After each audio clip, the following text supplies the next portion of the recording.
Pour sa 31e édition, le prix de la BD chrétienne est exceptionnellement attribué à 2 ouvrages. Vincent, un saint au temps des mousquetaires, et Les larmes d'Esther. Le premier met en scène saint Vincent de Paul dans une enquête policière.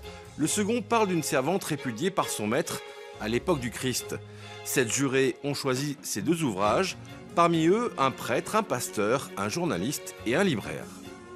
Quand on est membre du jury et qu'on se retrouve avec tous ces albums, eh bien, il faut faire un choix. Alors, il y a un choix sur le texte, ce qu'il raconte, sur le graphisme, sur ce que l'album veut raconter et ce que l'album va apporter au lecteur. C'est-à-dire que ce n'est pas obligatoirement un lecteur chrétien.